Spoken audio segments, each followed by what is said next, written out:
আসসালামু আলাইকুম এভরিওয়ান। আজকে আপনাদের সাথে এই গ্লিটারি স্মোকি আই এবং এই ডিউই গ্লসি বেসটা কীভাবে করছি সেটাই আজকে আপনাদের সাথে শেয়ার করব।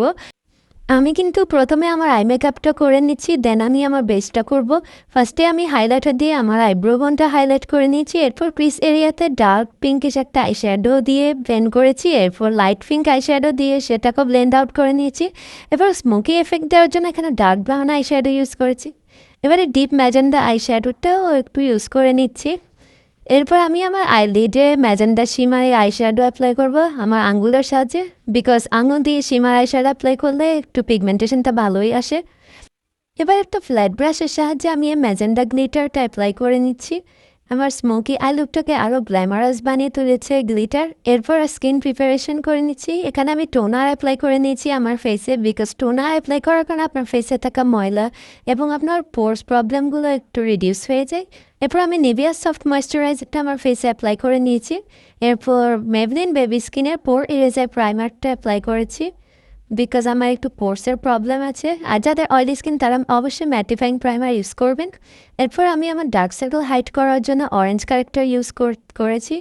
আমি আমার ফাউন্ডেশনের সাথে একটু হাইলাইটার মিক্স করে দেন আমি এটা আমার ফুল ফেসে অ্যাপ্লাই করে নিয়েছি।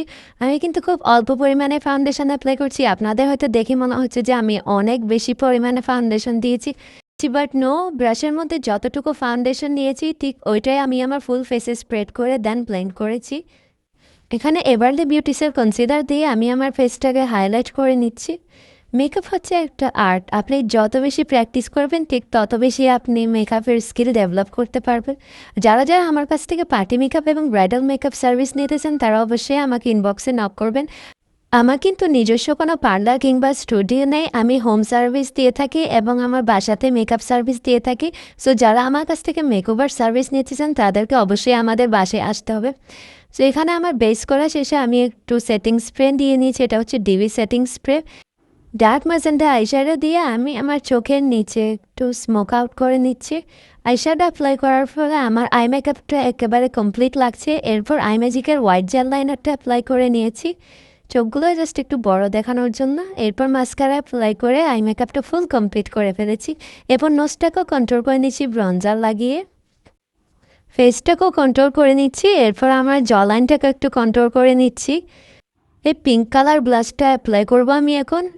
ব্রাশের মধ্যে অতিরিক্ত প্রোডাক্ট লেগে থাকে তাই আমি একটু ফু দিয়ে দেন আমি এতে আমার ফেসে অ্যাপ্লাই করে নিচ্ছি। যারা যারা আমার কাছ থেকে মেকআপ কোর্স করতে চান তারা অবশ্যই আমাকে পেজে নক করবেন। এখানে আমি মিস রোসের পিঙ্ক শিমার হাইলাইটারটা অ্যাপ্লাই করেছি, খুবই গ্লোই একটা ইফেক্ট দিয়েছে। হাইলাইটারটা অ্যাপ্লাই করার ফলে আমার ফেসটা একদম গ্লসি লাগছে। অবশ্য আমার গ্লসি এবং ডিউই লুক খুবই পছন্দ। এবার হচ্ছে লিপস্টিক লাগানোর পালা। ব্রাউন কালার লিপ লাইনার দিয়ে আমার লিপটা লাইন করে নিচ্ছি। আমার অবশ্য স্কিন কালার লিপস্টিক অনেক বেশি পছন্দ, তাই আমি আজকে স্কিন কালারটা নোট লিপস্টিক অ্যাপ্লাই করছি। বাট লাগানোর পর মনে হচ্ছিল খুবই ফ্যাকাশে লাগছে লিপস্টিকটা, তাই এটার উপর একটু পিঙ্কিশ নোট লিপস্টিক অ্যাপ্লাই করে নিয়েছি।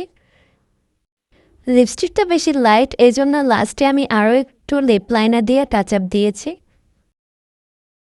আমার মেকআপ লুকটা কমপ্লিট হয়ে গিয়েছে। এবার আমি মেকআপ লুক কমপ্লিট করা শেষে ড্রেস এবং জুয়েলারি পরে নেব।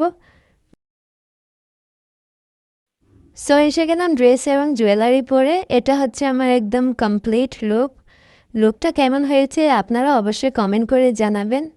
এরকম আরও মেকআপ টিউটোরিয়াল দেখতে চাইলে আপনারা অবশ্যই আমার পেজে ফলো দিয়ে রাখবেন।